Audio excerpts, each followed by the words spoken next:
This boot room storage can completely change how you use your hallway. It's simple, functional, and most importantly, looks great. I'm Kate, and I'm going to show you how to make one too.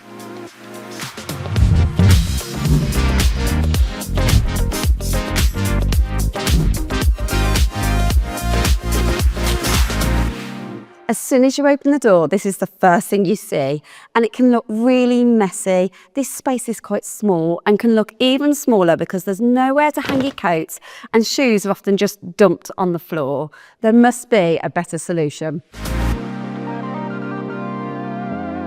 The build is really simple. We're going to use an off-the-shelf modular Konnect unit, which you can get in store. We're going to place this on its side, but on a base with a cushion on top. But before we do that, we're going to add some panelling. This is really quick to do. We're going to use these large sheets, and you simply measure the height and the width and cut to size.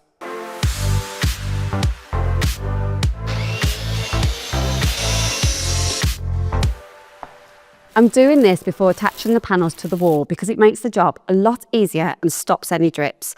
You would prime before, however, these panels come pre-primed, so I can just get straight on to painting.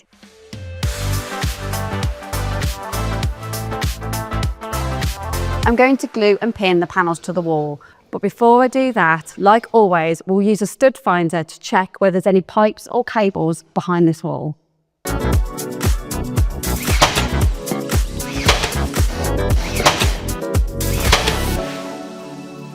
Wow, that looks incredible. We now want to build a base for the unit to sit on top. To do that, we're going to cut some timber for the back, the front and the sides, but also supports for in the middle. And we also want to consider the height, so the skirting can run along the front of the unit and make it look really built in. Now, remember, the unit is going to sit on top of the skirting, so we need to reduce the measurements of the base to allow for its thickness. So let's get cutting.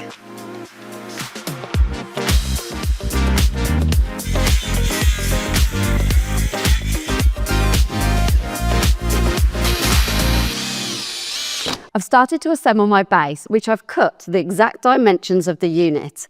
I've secured the sides and the supports by piloting and screwing from the back. I'm not going to add this front piece yet, and I'll come to that in a minute. I'm now going to put this in place up against the wall. That's a great fit, and now I have access to the drill. That's bang on, but don't worry, if yours isn't level, you can use I can't pick the packer up. If yours isn't level, you can use a packer to level it out. Remember, before drilling into a wall, use a stud finder and the correct wall plug for a strong fix.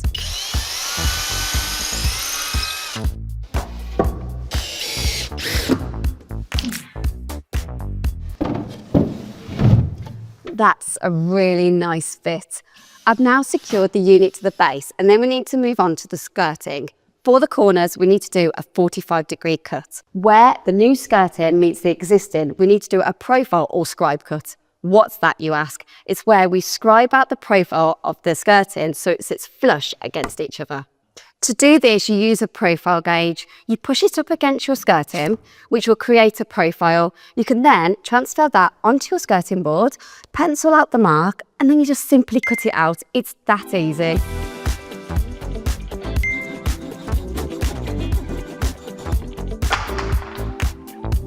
Next, glue and pin the skirting to the front. Now the unit is in, I need to fill and sand all the holes, and then I can go straight in with my furniture paint. But if you don't have furniture paint, you can give the unit a light sand, then prime, and then paint.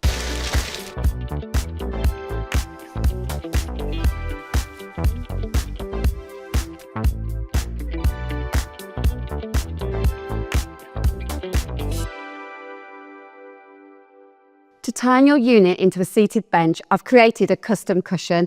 It's really easy to do. You just need MDF, foam, wax some fabric on top, put some glue on the back, and you're done. That looks so good. Do you know what? You could leave that how it is and just stop there. But if you really wanted to utilise that height, you could add some hooks for coats or even put a shelf up there.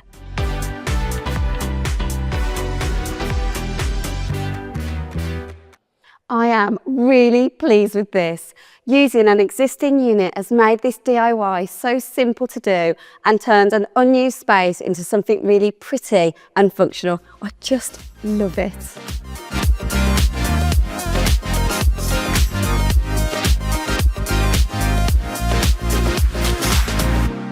If you love this as much as me, drop me a comment and don't forget to like and subscribe.